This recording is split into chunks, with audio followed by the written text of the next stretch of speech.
नियमावली बनाई है और उसको लेकर देश भर में जबरदस्त उबाल है। ये कहा जा रहा है कि उसमें सवर्ण वर्ग के छात्रों को, सवर्ण वर्ग के लोगों को जबरन फंसाने की एक साजिश की जा रही है।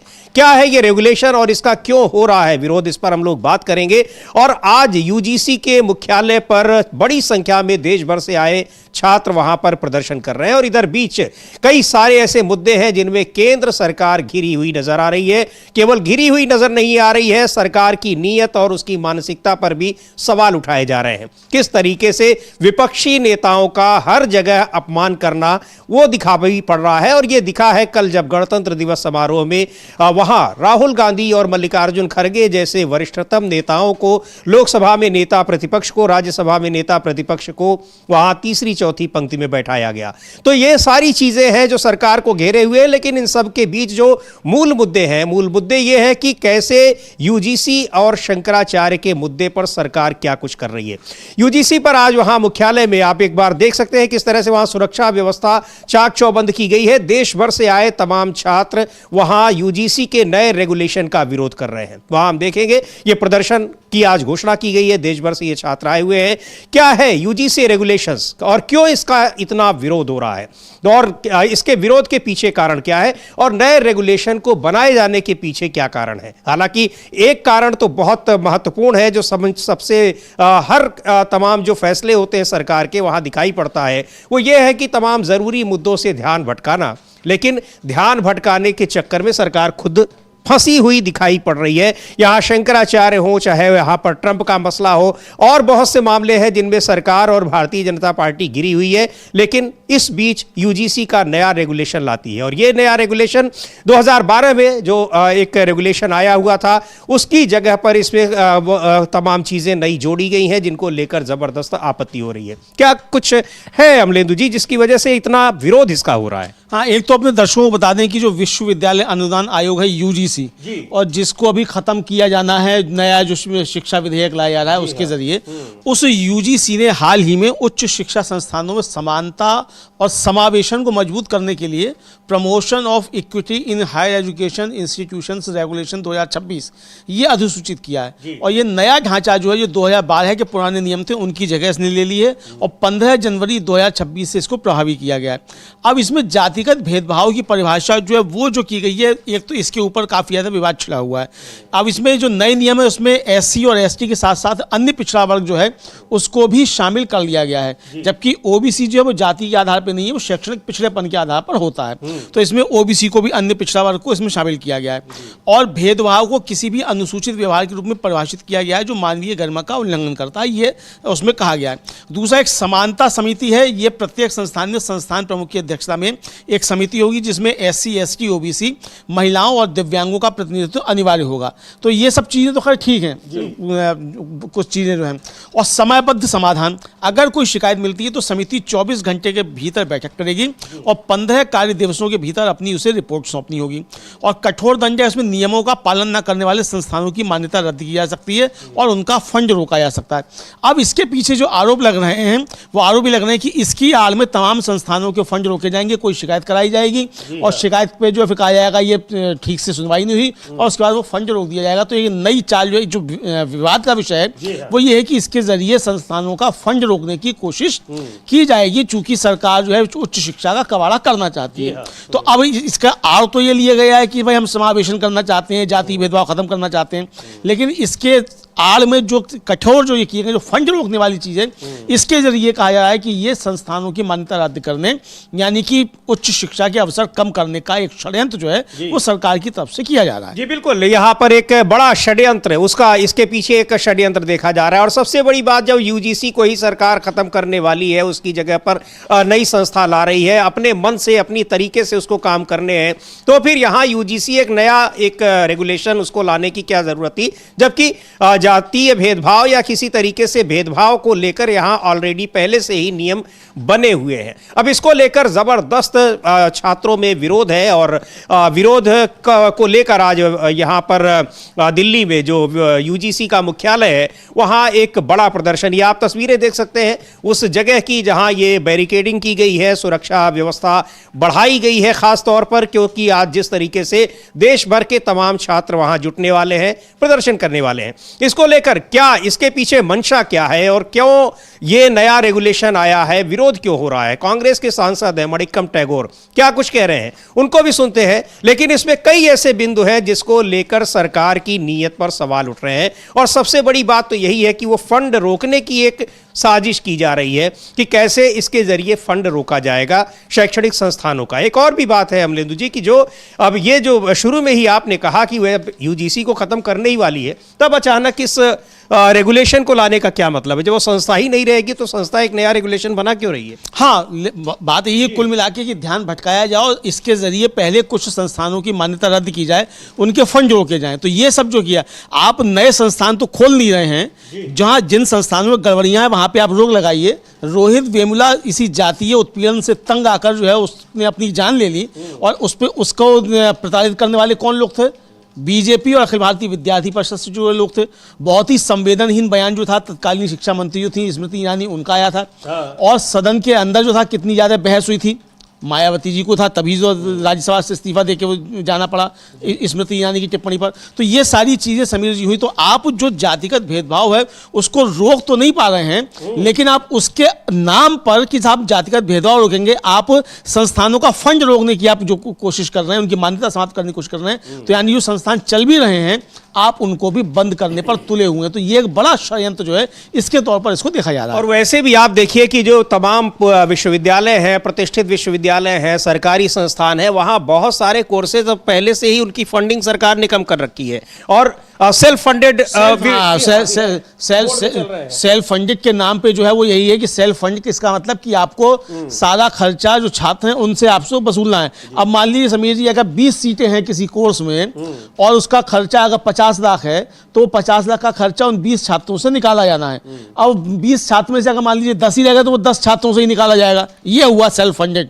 तो सेल्फ फंडेड के नाम पे आपने जो शिक्षा की गुणवत्ता थी वो खत्म कर दी और शिक्षा महंगी आपने कर दी। जबकि शिक्षा, स्वास्थ्य और रोजगार जो है ये सरकार की जिम्मेदारी होती है किसी भी लोक कल्याणकारी राज्य में। लेकिन यहाँ तो बताया जाता है कि जनता अपने अधिकार की बात करे ही नहीं, दायित्वों की बात करे। सरकार का कोई दायित्व नहीं, तो सरकार अपने दायित्वों से पल्ला झाड़ रही है और जनता के ऊपर जो जिम्मेदारी डाल रही है। तो ये एक तरीके से कहा जाए कि शिक्षा का कबाड़ा करने की जो पॉलिसी है मोदी सरकार की, अब लोगों का तो कहना यहाँ तक है कि चूंकि मोदी जी की शिक्षा नहीं है, मोदी जी ने शिक्षा नहीं पाई, तो चाहते हैं कि देश में शिक्षित हो ही नहीं। हालांकि उनका जो विषय है एंटायर पॉलिटिकल साइंस, वो पहले और आखिरी छात्र हैं उसके। समीर जी, हम लोगों ने पहले भी चर्चा की इस बात की कि एंटायर पॉलिटिकल साइंस के पहले और अंतिम छात्र मोदी जी हैं और उसमें कोई शिक्षक भी अब तक नहीं हुआ है।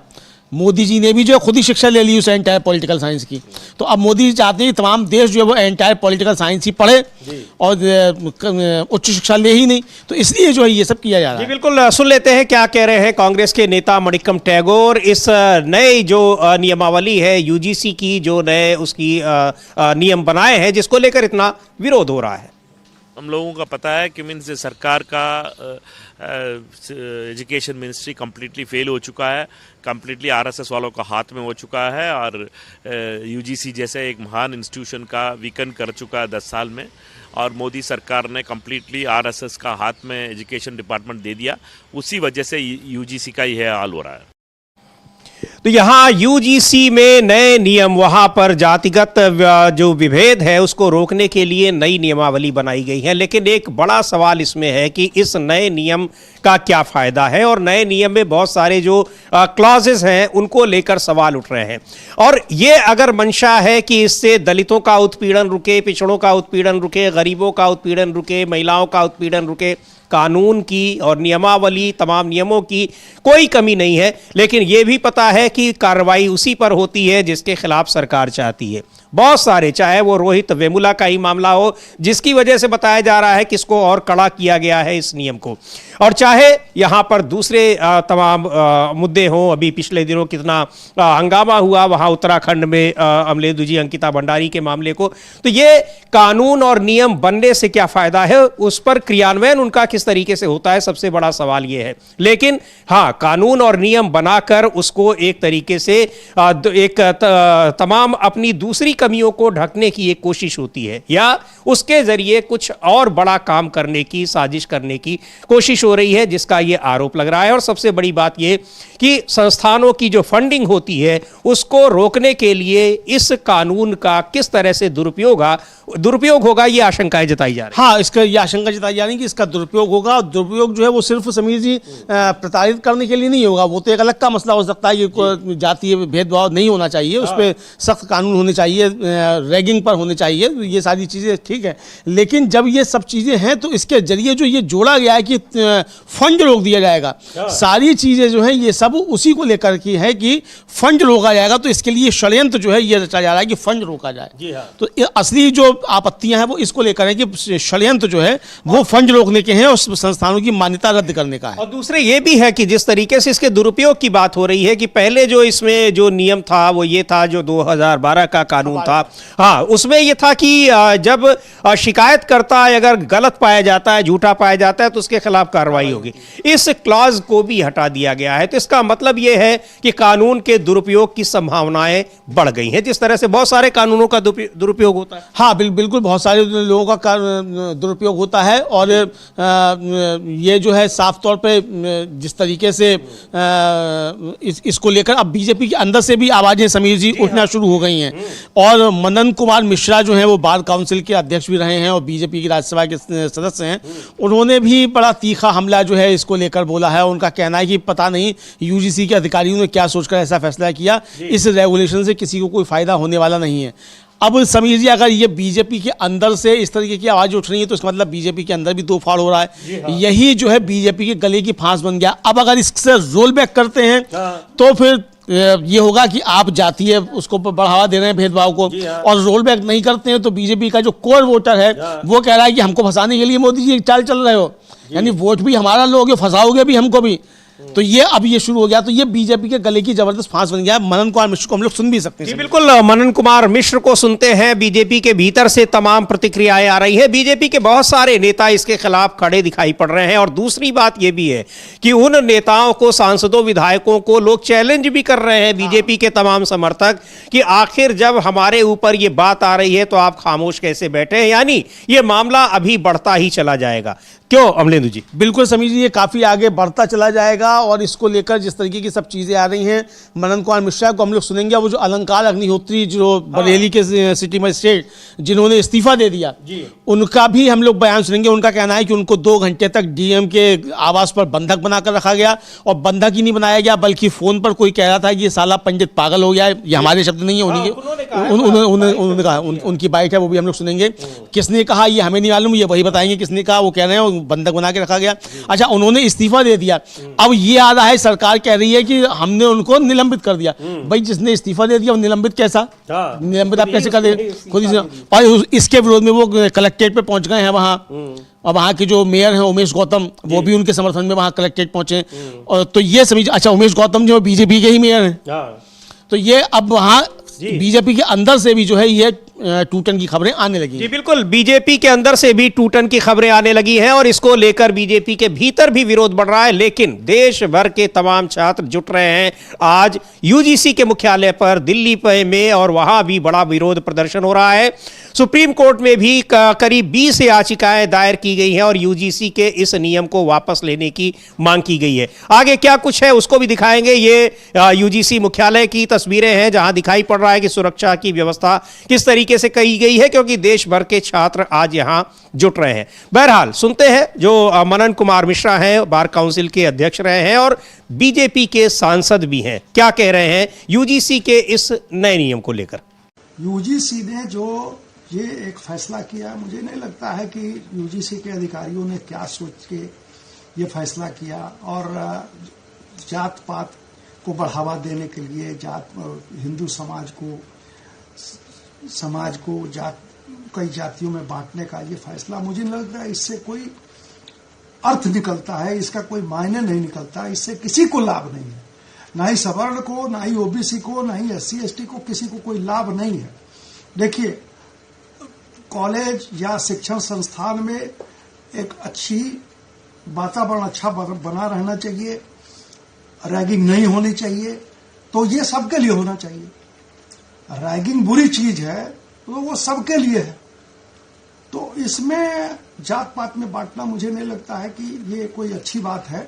मुझे लगता है कि सरकार इस बात पर, जिस ढंग से विरोध हो रहा है पूरे देश में, सरकार इस बात का संज्ञान लेगी, सरकार कुछ न कुछ करेगी, या यूजीसी को खुद रिव्यू करके इस ऐसे आदेश को वापस लेना चाहिए।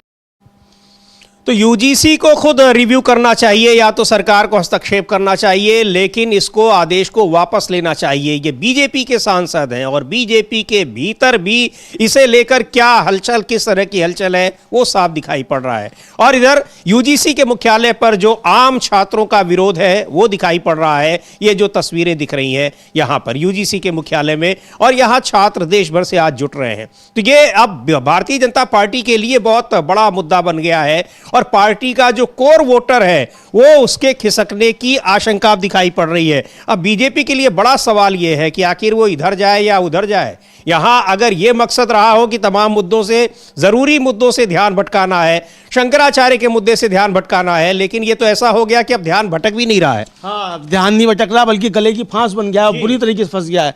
और इसमें जो आग में ये डालने का काम है, वो जो बरेली के सिटी मजिस्ट्रेट अलंकार अग्निहोत्री हैं, उनके त्यागपत्र ने कर दिया। और तो उस त्यागपत्र के बाद भी फिर उनका ये कहना कि मुझको बंधक बना के रखा गया 2 घंटे तक, इसने और ज्यादा काम कर दिया। अब उनका जो बयान जो वायरल हो रहा है काफी, अब ये पूछा जा रहा है कि भाई आखिर कौन था जो फोन पे जो था वो ब्राह्मणों को गाली दे रहा था। तो अब ये तो समझिए, हम क्या जाने, ये तो ब्राह्मण जो बीजेपी का कोर वोटर है वो जाने कि उसको गालियां दे रही हैं, फिर भी चिपका हुआ है जय श्री राम करता हुआ। तो खाओ भाई गालियां, आपको खाने का शौक है, खाओ, बीजेपी के साथ रहो, हम कोई थोड़ी रोक रहे हैं किसी को, जो जिसके साथ रहना चाहे उसके साथ रहे।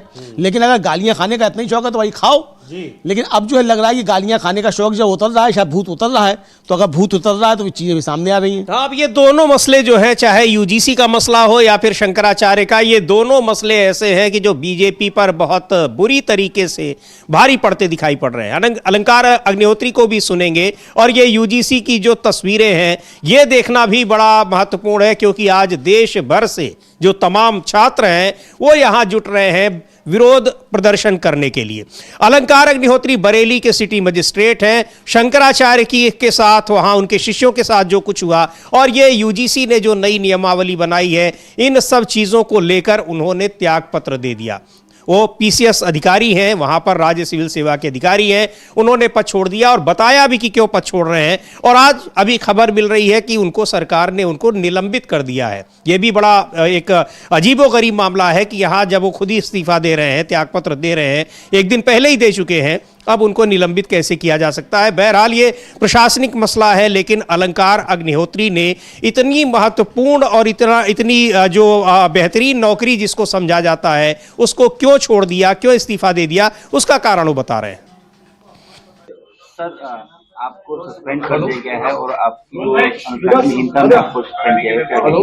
मैं तो पहले से ही, आप जानते हैं, कल मैंने जिलाधिकारी महोदय, माननीय राज्यपाल महोदय और सीओ सर हैं उत्तर प्रदेश भारत निर्वाचन आयोग, मैंने उनको अपना इस्तीफा पहले ही जारी कर दिया है। तो ये तो कल जो सुनियोजित साजिश थी जब वो विफल हो गई, कल जब रात में डीएम सर के जो कैंप ऑफिस में जो घटना हुई, दुर्भाग्यपूर्ण घटना हुई, जिसमें कि उनको फोन पर जब उनको डीएम सर को कोई कॉल आया था 7:30 से 7:45 के बीच में, और उसमें जो वार्ता चल रही थी स्पीकर फोन पे जो सबने सुना, उसमें ये था कि ये साला पंडित पागल हो गया है, इसको ये बिठा के रखो, इसको रात भर जाने मत देना। तो जब वो साजिश, क्योंकि मेरे साथ दीपक पांडे जी सचिव बार एसोसिएशन से, उनको मैंने कॉल कर दिया वहीं से बैठकर 7:44 को मैंने उनसे फोन करके कॉल करके बताया, जो बगल वाले कमरे में दीपक पांडे जी मेरे साथ में गए थे उनको अलग कमरे में बैठा दिया गया था। मैंने उनको कॉल किया और मैंने बताया कि आप मीडिया को प्लीज इन्फॉर्म कर दीजिए कि यहाँ मुझे बंधक बनाने का आदेश जारी हो गया है।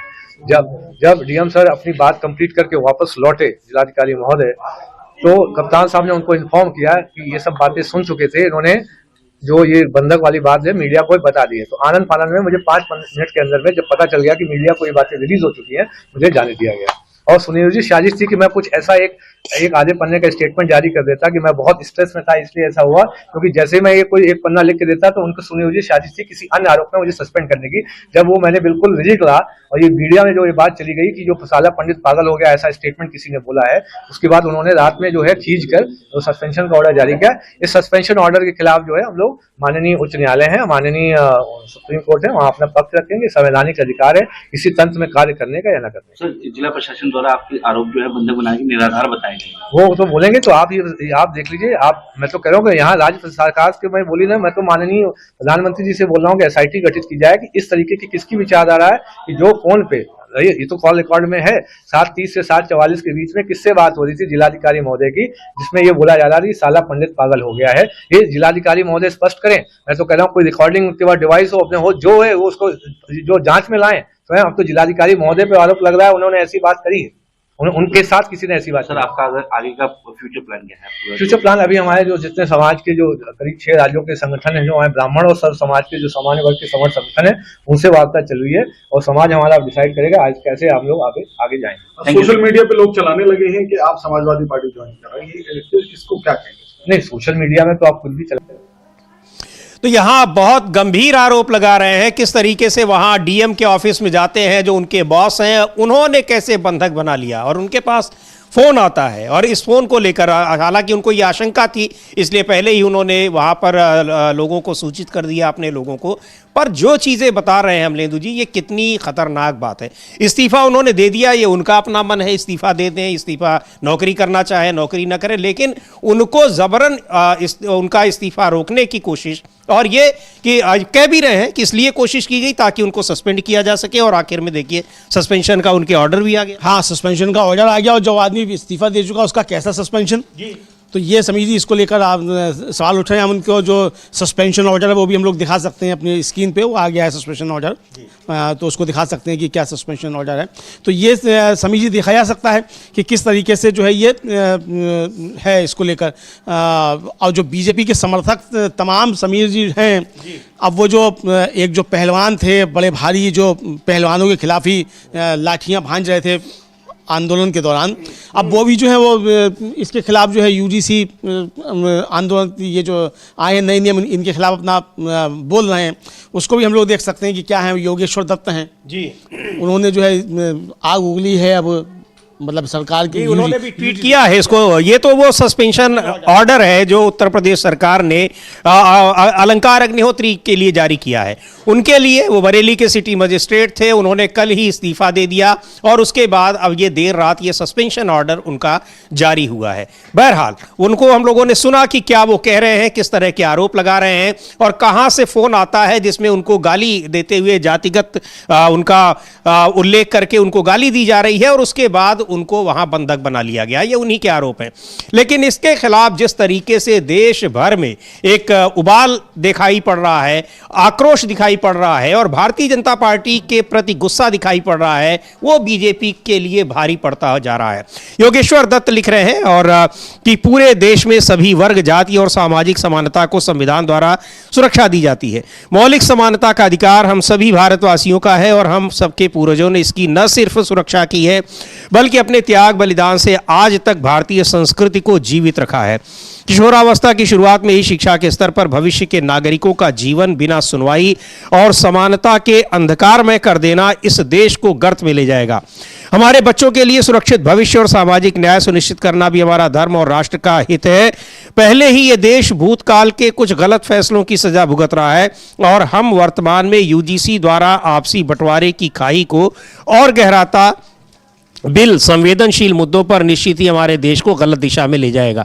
एक भारत श्रेष्ठ भारत की एकता और अखंडता के लिए ऐसे नियम सही नहीं है। ये उन्होंने ट्वीट किया है और लिखा है। और यूजीसी के खिलाफ जो नई नियमावली यूजीसी ने जारी की है कैंपस में, वहाँ पर जो ओबीसी छात्रों के भेदभाव के प्रति भेदभाव, एससी एसटी के छात्रों के प्रति भेदभाव को लेकर जो नए नियम बनाए हैं, लेकिन इसका विरोध इसलिए हो रहा है क्योंकि ऐसे ऐसे क्लॉजेज उसमें जोड़े गए हैं जिनकी वजह से इस नियम के दुरुपयोग की आशंका बढ़ जाती है, और साथ ही यह भी कहा जा रहा है कि इसके जरिए उच्च शिक्षण संस्थानों के फंड रोकने की भी साजिश की जा रही है। हाँ बिल्कुल, उत्तर मतलब इसके जरिए सबसे बड़ी साजिश जो है यही है। बहाना तो ये है कि सब जातिगत भेदभाव रोकेंगे, लेकिन साजिश जो है वो संस्थानों का फंड रोकने की है, ताकि सरकार की जिम्मेदारी उच्च शिक्षा से और कम हो जाए। तो इसके जरिए ये षड्यंत्र किया जाएगा, ये आरोप लग रहे हैं। लेकिन जो गुस्सा आया हुआ है, वो गुस्सा जो है वो आया हुआ है इसी को लोगों को कि साहब अब जो है वो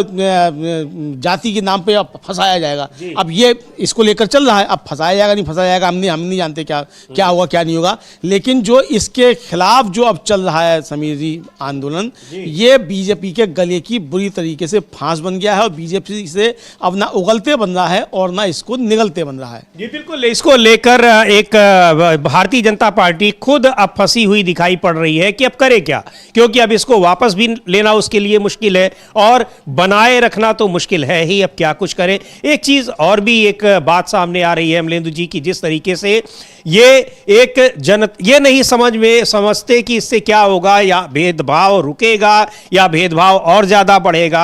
और शंकराचार्य के साथ जो कुछ हो रहा है, सरकार अभी तक उनके खिलाफ आक्रामक रुख ही अख्तियार किए हुए है, भले ही पार्टी दो फाड़ हो चुकी है। इन सब को देखते हुए सोशल मीडिया में एक चर्चा और भी चल रही है कि जब जनता के मतों से चुनी हुई सरकारें नहीं होंगी, ये बड़ा सवाल आ रहा है। यानी चुनाव आयोग फिर से एक बार लोगों के जहन में आ गया है और उसकी चर्चा हो रही है। तब ऐसे ही होगा, सरकार जो बनेगी वो फिर अपने मनमानी करेगी, क्योंकि उसको डर तो रहेगा नहीं कि जनता उसको वोट से हटा देगी। बिल्कुल, और इसीलिए देखिए समीर जी, अब इसीलिए खुलकर खेला जा रहा है। बीजेपी के मन में जो आ रहा है वो कर रही है जिस तरीके से आ रही है, क्योंकि मालूम है कि ज्ञानेश कुमार है तो सरकार तो बीजेपी की बनेगी। जैसे भी चाहेंगे वैसे बनवाएंगे, जहां जिस राज्य में चाहेंगे बनवा लेंगे, जहां चाहेंगे नहीं बनवा, जहां चाहेंगे वहां नहीं बनवाएंगे। तो समझौते के आधार पर जहां चाहेंगे वहां नहीं बनवाएंगे, जहां चाहेंगे वहां बन जाएगी।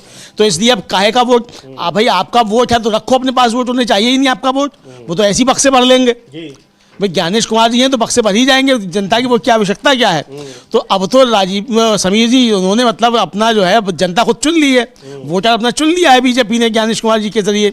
तो इसको लेकर आवाज उठानी है। लेकिन समीर जी, जो लोग बीजेपी के बहुत कट्टर समर्थक समझे जाते थे, इस समय सबसे ज्यादा जो है वो जहर जो है वही लोग बीजेपी के खिलाफ अब उगलते आ रहे हैं, क्योंकि अब समझ में आ गया है कि बीजेपी किसी की भी सगी नहीं है। ऐसा कोई सगा नहीं जिसको बीजेपी ने ठगा नहीं। तो अब बारी जो है वो सवर्णों की आई है, तो अब सवर्णों को लग रहा है कि बीजेपी अब हमारे ऊपर ही डंडा पानी लेकर चढ़ गई है। जी हाँ, इसके पहले जिस तरह से शंकराचार्य का अपमान हुआ, तो ये हुआ कि वो तो सीधे हिंदू धर्म के जो सबसे शीर्ष धर्माचार्य हैं उन्हीं को गैर हिंदू बताने की और उनको राक्षस बताने की कोशिशें हो गई हैं। और उसके बाद अब ये हो रहा है कि अपने जिससे उनका कट्टर समर्थक पूरी तरीके से खफा हो गया है। यानी ये साफ हो गया है कि एक के बाद एक जो बातें होती हैं कि नंबर सबका आएगा, तो वही शुरुआत हो रही है। हालांकि अब ये उन पर कितना असर पड़ता है कितना नहीं असर पड़ता है, लेकिन ये तो सीधे उस पॉइंट को हिट किया गया है, उस न्यूक्लियस को हिट किया गया है जो सबसे ज्यादा प्रभावित करने वाला है।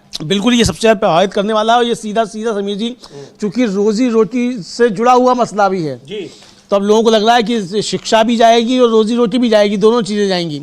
अब अगर किसी संस्थान का फंड रोका जाएगा तो उसके कर्मचारियों को क्या होगा।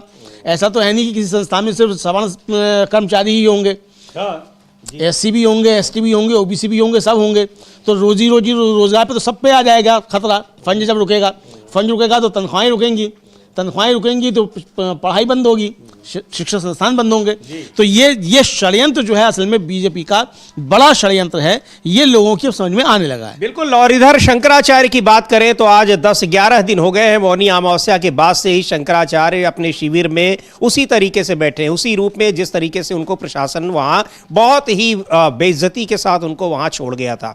उनके शिष्यों के साथ क्या कुछ हुआ ये सबने देखा, पूरी दुनिया ने देखा कि उनकी चोटी खींचा गया, पीटा गया, मारा गया और उनको अपमानित किया गया। बीजेपी के तमाम वरिष्ठ नेताओं के भी अब विरोध के स्वर मुखर होते दिखाई पड़ रहे हैं, कई इस्तीफे भी हो रहे हैं, लेकिन अभी तक स्थानीय नेता इस पर खुलकर बोल रहे थे अमलेदु जी। हालांकि डिप्टी CM केशव प्रसाद मौर्य खुलकर बोल रहे हैं और अपनी जो उनकी विवशता है वो भी बता रहे हैं कि मुझे जाने को कहा जाएगा तब मैं वहां जाऊंगा। यानी ऐसा लग रहा है कि उनको रोका जा रहा है।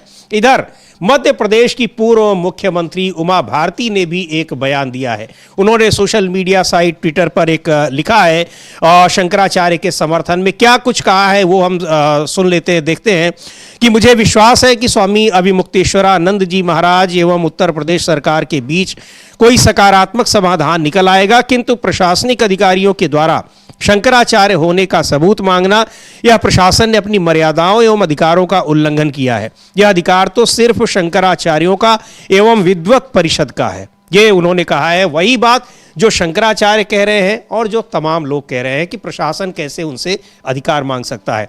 उमा भारती भी, अमलेंदु जी, गेरुआ वस्त्र धारण करने वाली मुझे लगता है बीजेपी की पहली मुख्यमंत्री थी। हाँ, गेरुआ वस्त्र धारण करने वाली बीजेपी की पहली मुख्यमंत्री थी और राम मंदिर आंदोलन, हाँ, किसी मट्टी मठाधीश भी नहीं है और राम मंदिर आंदोलन में सिर मुड़ाकर जो थी वो पहुंची थी जी। और मतलब इनका और साध्वी ऋतंभरा जो दो जो हैं ये उस समय बड़ी आग उगला करती थी। राम मंदिर आंदोलन जिस समय चल रहा था, समीर जी, हमने तो देखा है अपनी आंखों से वो आंदोलन भी जो था किस तरीके से था और किस तरीके से उमा भारती आग उगला करती थी। तो वो थे। और इसमें देखिए जो ट्वीट कर रही हैं, इसमें आप महत्वपूर्ण बात देखिए कि उन्होंने बीजेपी मध्य प्रदेश को भी टैग किया है, बीजेपी उत्तर प्रदेश को टैग किया है, योगी आदित्यनाथ के दफ्तर को, सीएमओ ऑफिस यूपी को भी टैग किया है और साथ में शंकराचार्य को भी टैग किया है। तो यानी ये बात उन्होंने सीधे सीधे योगी आदित्यनाथ के दफ्तर को टैग करके कही है कि आप जो ये कर रहे हैं ये आपका काम नहीं है, प्रशासन ने अपनी मर्यादा एवं अधिकारों का उल्लंघन किया है। ये कह रही हैं उमा भारती, जो कि योगी आदित्यनाथ से ज्यादा बड़ी संत हैं, बहुत पहले से संत हैं। बिल्कुल। और इधर उत्तर प्रदेश के मुख्यमंत्री रहे अखिलेश यादव ने भी, समाजवादी पार्टी के अध्यक्ष हैं, उन्होंने एक और बयान दिया है, ट्वीट दिया है और साफ तौर पर कहा है कि इस सरकार की निगाह में कौन संत हैं, कौन साधु हैं, किसको महत्व मिलता है। तो यहाँ महत्व उसी को मिलता है जो सरकार के समर्थन में बोलता है, विरोध करता है तो चाहे कितना भी शीर्ष धर्माचार्य ही क्यों न हो, उसके खिलाफ सरकार यही करती है। सुनते हैं क्या कहा है अखिलेश यादव ने। भाजपा और संगीत साथी लोग ये नहीं जानते हैं कि बंगाल एक कल्चरल यूनिट है, ये पॉलिटिकल यूनिट नहीं है। बंगाल वो जगह है जहाँ से यूनिवर्सल ह्यूमनिज्म का एक संदेश दिया गया था, प्यार का, कि हम सब एक हैं। वहाँ पर ये नफरतवादी लोग कामयाब नहीं होंगे।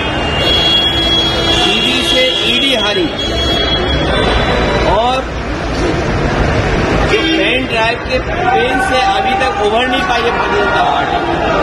जो पेन ड्राइव का पेन है उससे उभरी नहीं है भारतीय जनता पार्टी और दीदी ने ईडी को हरा दिया। हमें उम्मीद है कि विपक्ष के लोगों को और खासकर यहाँ दीदी के खिलाफ भारतीय जनता पार्टी कामयाब नहीं होगी। भारतीय जनता पार्टी हारेगी और भारतीय जनता पार्टी सब जानते हैं भारतीय जनता हारने वाली है, लेकिन इज्जतदार हारना चाहती है, इज्जत के साथ हारना चाहती है। बस यही लड़ाई उनकी है। अच्छा, उत्तराखंड में जहाँ के भारतीय जनता पार्टी और जिनकी आंखें दिन भर बंद रहती हैं, अगर ध्यान से देखोगे तो दिन भर आंखें बंद रहती हैं और जाकर भी मदहोश रहते हैं। वो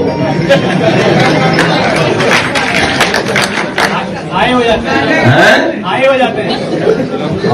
और सुना है कोई एक सतुआ बाबा, एक बथुआ बाबा। ये मौसम तो बथुआ का है,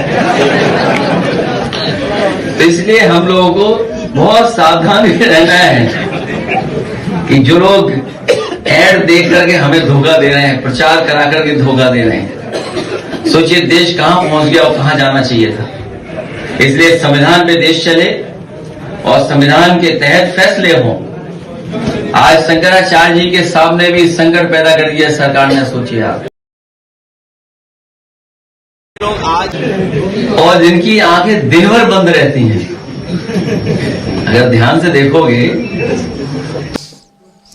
तो ये है सीधे बता रहे हैं कि सतुआ बाबा बथुआ बाबा के बारे में तो खैर पता नहीं चला, हो सकता है अखिलेश यादव को पता चला हो, लेकिन ऐसे बहुत सारे बाबा हैं। और सतुआ बाबा तो इसलिए मशहूर हो गए क्योंकि मुख्यमंत्री जब भी जाते हैं वहां जाते हैं और सतुआ बाबा 4-5 करोड़ की गाड़ियों से रोज बदल बदल के घूमते हैं। बिल्कुल बिल्कुल, ये 4-5 हाँ संत हैं, 4-5 करोड़ की गाड़ियां से बाबा बदलते हैं। और उनको लेके ही काफ़ी ज़्यादा सवाल उठे थे। और फिर ये भी आया कि भाई जब शंकराचार्य को रोका गया जिस समय, उसके 2 घंटे बाद ही उन्हीं सतुआ बाबा को जो था लाव लश्कर के साथ ले जाया गया। हाँ, वही जिला प्रशासन, वही पुलिस प्रशासन। स्वामी आनंद स्वरूप हैं, शंकराचार्य परिषद के अध्यक्ष हैं। उन्होंने शंकराचार्य के मसले को लेकर और ये जो आया यूजीसी बिल, दोनों को लेकर एक साथ जो है वो अपनी बात रखी है। उनको भी हम लोग सुन सकते हैं, वो भी क्या कह रहे हैं। जी बिल्कुल, वो लगातार शंकराचार्य अभिमुक्तेश्वरानंद के पक्ष में बोल रहे हैं और सभी जो शंकराचार्य हैं वो बाकी 3 अन्य पीठों के शंकराचार्य भी, वो भी अभिमुक्तेश्वरानंद के समर्थन में और सरकार की आलोचना कर रहे हैं। सुनते हैं स्वामी आनंद स्वरूप को क्या कह रहे हैं। ओम नमो नारायण। अभी आप देख रहे होंगे पूरे देश में जो इस्तीफों का दौर चल रहा है वो भयानक रूप ले रहा है। आंदोलन भयानकता की तरफ जा रहा है। सरकार अपनी हठधर्मिता पे रुकी हुई है, अड़ी हुई है। मुझे लगता है कि जो अकड़ दिखा रहे हैं मोदी जी, इस अकड़ से नुकसान केवल उन्हीं का होना है। पूरा स्वर्ण समाज, बैकवर्ड समाज, SC ST इस एक्ट के खिलाफ आ गया है। वो जान गया है कि यह एक्ट किसी के पक्ष में नहीं है, यह हिंदुओं को आपस में लड़ाने की और हिंदुओं के खिलाफ ही मुस्लिमों को खड़ा करने की एक साजिश है। आप सोचिए कि जिस मुसलमानों के खिलाफ हिंदू मुस्लिम करके नरेंद्र मोदी जी इतने सालों से सत्ता में हैं, अब उन मुसलमानों को भी सवर्णों के सामने बैकवर्ड बना करके खड़ा कर दिए हैं। मुझे ये अफसोस नहीं है कि कल का माहौल कैसा होगा। अभी SC ST की फर्जीफिकेशन खत्म नहीं हुआ था, आप UGC एक्ट ले आए। क्या 78 वर्षों में हम अपने देश में कास्ट डिस्क्रिमिनेशन नहीं रोक पाए? और उसका यही तरीका है। अगर इतने वर्षों में हम SC ST से परिवर्तन नहीं कर पाए, क्या और देशों में जो हमसे बाद के आजाद हैं वहां भी परिस्थितियां ऐसी ही हैं? तो इसलिए मैं कह रहा हूं प्रयोग कोई और करिए। सामाजिक परिवर्तन का ये तरीका बिल्कुल ठीक नहीं है। सामाजिक परिवर्तन का जो आदि शंकर का तरीका है, लोगों को सिखाने का और बताने का कि अहम ब्रह्मास्मि तत्त्वमसि, मैं भी ब्रह्म हूं और तुम भी ब्रह्म हो, तुम भी वही हो। जीव और परमात्मा में कोई भेद नहीं है, तो जीव में कैसा भेद है? तो स्वामी आनंद स्वरूप ये लगातार शंकराचार्य के पक्ष में, और शंकराचार्य के पक्ष में वहाँ सैकड़ों की संख्या, हजारों की संख्या में साधु संत वहाँ डटे हुए हैं। लेकिन प्रशासन की ओर से अभी उनको नोटिस पर नोटिस ही दिया जा रहा है, जबकि बीजेपी के भीतर भी ज़बरदस्त दबाव है। और ये जो उमा भारती का जो ट्वीट है ये दिखा रहा है कि किस तरीके से अब इस पर दबाव और बढ़ता जा रहा है और ये खुल कर आ रहा है। अब केवल ये ऑफ द रिकॉर्ड नहीं रह गया, ये सारी चीज़ें खुलकर आ रही हैं। डिप्टी CM केशव प्रसाद मौर्य के बयान लगातार आ रहे हैं और वो कह रहे हैं कि उनको अगर जाने दिया जाएगा तो वो जाएंगे शंकराचार्य अभिमुक्तेश्वरानंद सरस्वती के पास। सवाल यह है कि उनको रोक कौन रहा है, कौन रात में फोन कर दे रहा है, अलंकार अग्निहोत्री को गालियां दे रहा है, ये सारी चीजें क्या सरकार ऐसे ही चल रही है? ये भी बहुत बड़ा सवाल है। बिल्कुल समीर जी, ये सरकार ऐसे ही चल रही है और जिस तरीके से चल रही है, और ऐसा कौन है जो जाति सूचक शब्दों का इस्तेमाल करके जो गालियां दे रहा है? जी हाँ। ये महत्वपूर्ण बात है। और अगर ऐसा नहीं है तो फिर वहाँ की DM को खंडन करना चाहिए कि ऐसा नहीं कहा गया किसी ने, और DM के फिर अगर ऐसा है तो उनके फोन की फोरेंसिक जांच हो, किसी ने कहा कि नहीं कहा।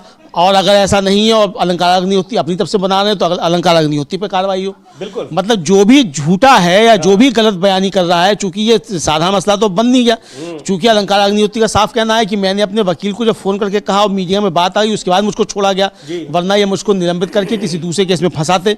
और ये सामने भी आ गया कि वो निलंबित कर भी दिया गया उनको। निलंबित कर दिया भाई, जब इस्तीफा दे दिया निलंबित कहाँ से हो गया? तो ये एक बड़ा मसला समीर जी। देखिए अमलेंदु जी कि कैसे जो शासन में बैठे अधिकारी हैं उन पर भी कैसा दबाव है कि आप सरकार के पक्ष में खैर उनका काम होता है, लेकिन उनका पार्टी के पक्ष में नहीं। और कल ही अभी अमलेंदु जी ये तस्वीरें वायरल हुई हैं सरकार के मुख्यमंत्री के साथ, वहां पर भाषण हो रहा है और बड़े अधिकारी, प्रमुख सचिव और एडिशनल चीफ सेक्रेटरी रैंक के अधिकारी इस तरीके से हाथ ऊपर उठाकर जय जयकार लगा रहे हैं जैसे वो पार्टी के कार्यकर्ता हो। हाँ बिल्कुल बिल्कुल, मतलब इसमें पूरा कहा जाए कि कार्यपालिका जो है वो पूरी जो है स्वयंसेवक हो गई है, नमस्ते सदा वसले कर रही है। बिल्कुल जो नहीं कर रहे हैं वो चाहे अलंकार अग्निहोत्री हो, चाहे आईपीएस इतने वो मतलब एडीजी रैंक के अधिकारी थे अमिताभ ठाकुर, उनके साथ क्या किया गया? उनके साथ किया गया, उनके साथ मारपीट की गई है। उनका कहना है कि मुझको वो दिए जाए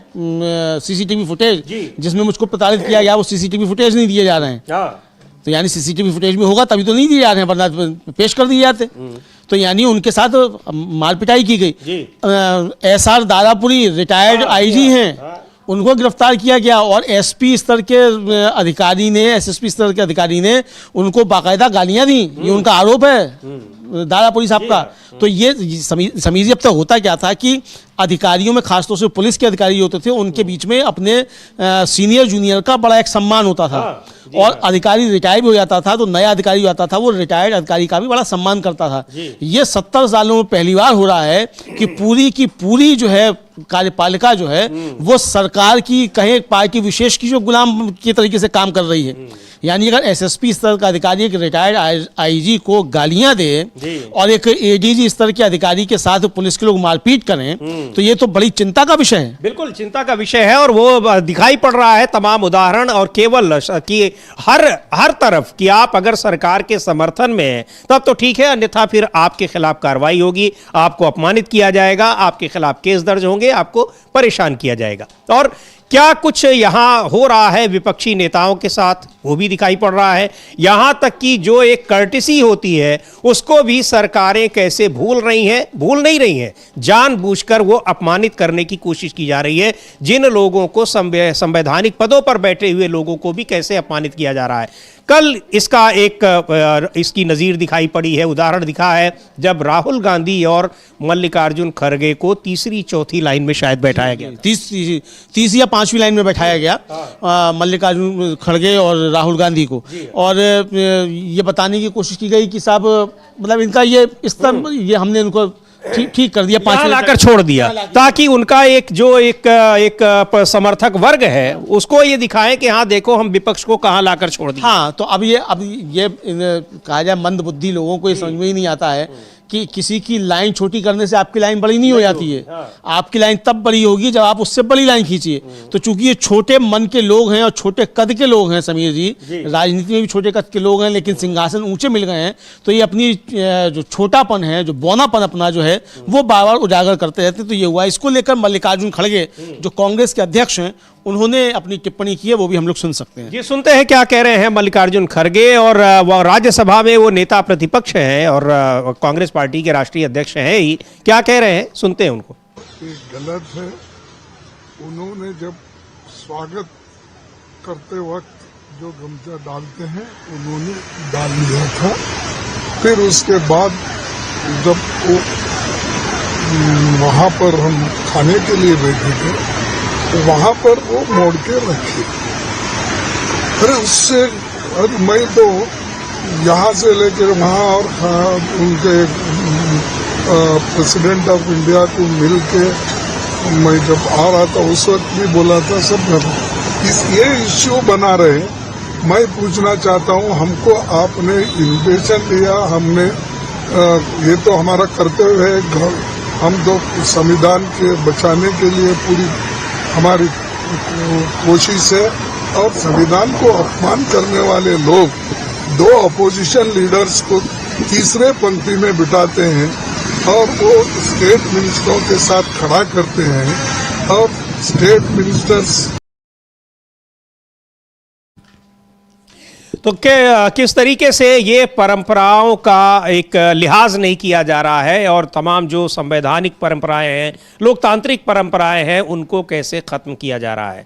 कई बार हमेशा ये देखने में आया जब वहाँ पर नेता प्रतिपक्ष होते थे, पहली लाइन में बैठे रहते थे, चाहे जो रहा हो, चाहे जो सरकारें रही हो और विपक्ष में चाहे जो रहा हो। अमलेंदु जी, ये पहली बार ऐसा हो रहा है कि विपक्ष के नेताओं को विपक्ष के जो लोग हैं उनको किस तरीके से ज़्यादा अपमानित किया जाए। हाँ बिल्कुल, मतलब पूरा सरकार जो है इसी काम पर लगी है कि किसी भी तरीके से विपक्ष को अपमानित किया जाए और संदेश दिया जाए कि देखो हमने विपक्ष को अपमानित कर दिया। तो ये संदेश दें, मतलब पूरा जोर जो है, पूरे संसाधन जो हैं वो इसी बात पर लगाए जा रहे हैं कि भाई हमने देखो विपक्ष को अपमानित कर दिया। तो भाई आपके अपमानित करने से विपक्ष अपमानित नहीं हो जाएगा, ये बात समझनी चाहिए सरकार को, लेकिन सरकार समझने को तैयार नहीं है। तो ये समीर जी देखने को आता रहता है। अब राहुल गांधी के मसले पर गौरव गोगोई जो है असम कांग्रेस के प्रदेश अध्यक्ष हैं, उन्होंने भी अपनी बात कही है, उसको भी हम लोग सुन सकते हैं। जी बिल्कुल, इसको लेकर पूरे देश भर में इस पर प्रतिक्रियाएं आ रही हैं, इस पर सरकार की आलोचना हो रही है और सबसे बड़ी बात यह कि सरकार किस तरीके से, उसकी मानसिकता किस तरह से, सोच कैसी है, इस पर सवाल उठ रहे हैं। सुनते हैं गौरव गोगोई को क्या कह रहे हैं। देखिए, गणतंत्र दिवस में जो एक सरकार का प्रोटोकॉल होना चाहिए सदन के नेता विपक्ष के प्रति, वो प्रोटोकॉल कल नहीं देखा गया और ऐसे बार बार हुआ है। और इसका जवाब प्रधानमंत्री मोदी ही दे सकते हैं कि क्यों वो सदन को लोकतंत्र का मंदिर भी कहते हैं और फिर सदन में जो नेता विपक्ष की जो सम्मानजनक पद है उसका बार बार अवहेलना वो करते हैं। दूसरी बात यह है कि कल भाजपा के आईटी सेल में राष्ट्रपति जी के जो उनका एट होम रिसेप्शन था, घर पे जो रिसेप्शन था, वहां पर कुछ चित्रों को लेकर वो बहुत प्रश्न उठा रहे हैं। और फिर जब कांग्रेस के लोगों ने दिखाया कि जो वो बातें राहुल गांधी जी के संदर्भ में उठा रहे हैं वही बातें राजनाथ सिंह जी पर भी लागू होते हैं, तो फिर भाजपा चुप हो जाती है। तो मुझे लगता है कि कहीं ना कहीं इस प्रकार की राजनीति से हमें उठना चाहिए। और जहां तक बात आती है उत्तर पूर्वांचल की, हमें प्रधानमंत्री मोदी जी का ट्रैक रिकॉर्ड और राहुल गांधी जी का ट्रैक रिकॉर्ड हमें साफ साफ दिखता है कि जब जब उत्तर पूर्वांचल में लोगों के बीच में समस्या आई है, चाहे वो मणिपुर के संदर्भ में हो या चाहे वो असम में जुबिन गर्ग के मृत्यु के समय हो, हमेशा लोगों के बीच राहुल गांधी जी ही दिखाई देते हैं, ना प्रधानमंत्री मोदी।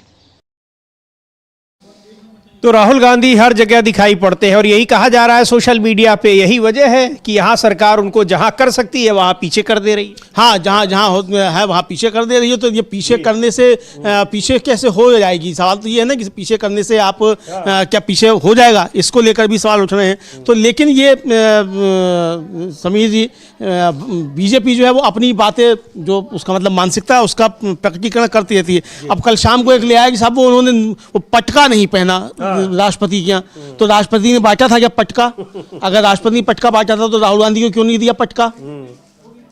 तो फिर तो ये सवाल उठेगा पटका। और पटका क्या कोई गणवेश है कि आपने नॉर्थ ईस्ट का पटका नहीं पहना? अरे उनकी तो मणिपुर से यात्रा शुरू हुई थी, भारत जोड़ो न्याय यात्रा, आपने उसका भी विरोध किया था कि मणिपुर से क्यों कर रहे हैं, कि प्रधानमंत्री नहीं पहुंचे, राहुल गांधी वहां पहुंच भी गए, वहां से यात्रा भी शुरू कर रहे हैं, तो आपने उसका भी विरोध किया था। तो ये तो राजनीतिक विरोध सब चलते रहते हैं, तो ठीक है किसका क्या विरोध है, लेकिन ये इसको लेकर अब काफी चीजें आगे बढ़ रही हैं। जी बिल्कुल, ये कि जो जिस तरीके से अपमानजनक व्यवहार किया गया विपक्ष के नेताओं के साथ, और लगातार ये हो रहा है, केवल पहली बार नहीं है कि वहां इतने महत्वपूर्ण समारोह में विपक्ष के नेताओं को तीसरी चौथी पंक्ति में बैठाया जा रहा है और यहां तमाम लोगों को पहली पंक्ति में।